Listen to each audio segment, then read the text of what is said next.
د دې آیتونو په تعداد کې د مختلفو خلکو په شمار سره مختلف تعداد مخې له راغلی دی.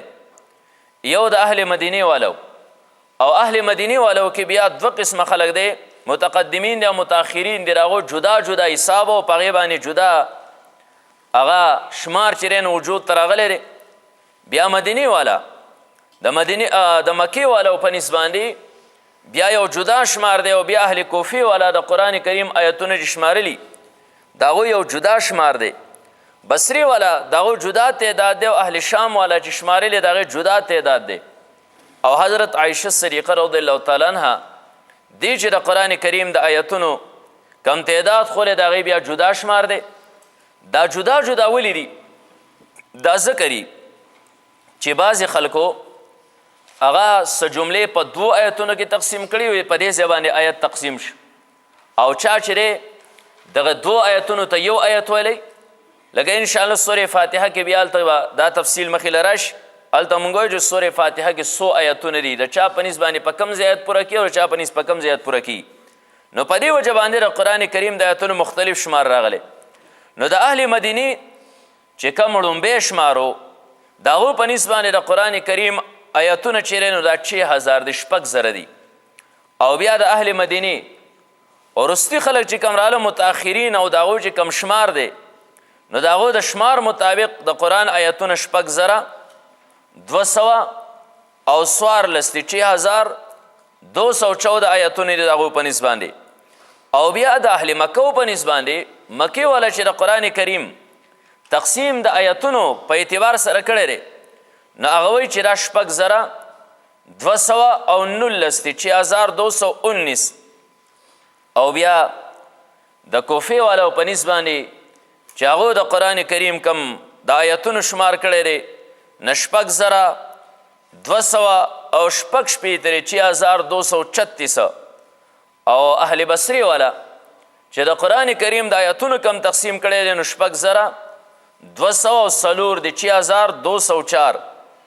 او بیا اهل شام والا د ریو په نسبت باندې د آیتونو تعداد دا 6,200 او 26 یا 25 دي، 6,226 یا 20 دي، 26 یا 20، 6,226 یا 6,227 دا د اهل شامو په نسبت باندې دي. او کم چې مشهور تعداد دی 6,666 چې تاسو کم یادوئ دا اخرنی د حضرت عایشې صدیقې رضی الله تعالی عنها په نسبت باندې. حضرت عایشه صدیقه رضی الله تعالی عنها فرمایي چې د قرآن کریم ټوټل آیتونه 6,666 دي.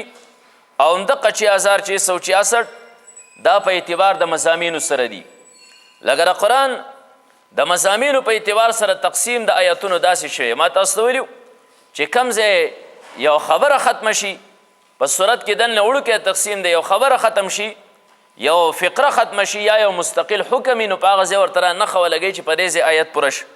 نو د قرآن کریم دا ټوټل آیتونه چې دی 6,666 د حضرت عایشې صدیقې رضی الله تعالی عنها د شمار مطابق دا په اعتبار د مضمون سره د دې تقسیم بیا علماء کرامو داسې کړی چې قرآن کې چې کم د وعدې آیتونه دي، کومه که چې وعده راغلی ده د انسان سره هغه 1,000 دي. او کم چې د وعید آیتونه دي، په کومو آیتونو کې چې وعید راغلی نو هغه هم 1,000 دي. او کومو آیتونو کې چې نهي راغلی ده د نهي سره تعلق لري هغه هم 1,000 دي. او کومو آیتونو کې چې امر راغلی یعنی اوامر والا آیتونه حکم پکې راغلی نو هغه هم 1,000 دي. او دغه شان دی په کومو آیتونو کې قرآن کریم کې هغه مثالونه راغلی دي نو مثالونو والا آیتونه دا هم 1,000 دي. او کومو آیتونو کې چې قرآن کریم کې قصص راغلی دي، واقعات راغلی دي، قصې، نو دغه آیتونه هم 1,000 دي. دغه شان د قرآن کریم کې په کومو آیتونو کې مسله د تحلیل راغلی ده د حلالو نو هغه 250. او په کومو آیتونو کې چې مسله د تحریم راغلی ده د حرامو نو هغه 250 دي. او دغه شان د قرآن کریم کې چې په کومو آیتونو کې دا تسبیح راغلی ده د الله تسبیح پکې ذکر شوی ده نو دغه آیتونه 100 دي. او بیا متفرق آیتونه ګډوډ چې دا ټول په کومو آیتونو کې راغلي نو هغه 66 دي. نو دا ټوټل تعداد په دغه اعتبار د مضمون سره دا 6666 شو، کوم چې د حضرت عایشې صدیقې رضی الله تعالی عنها هغه تقسیم دی.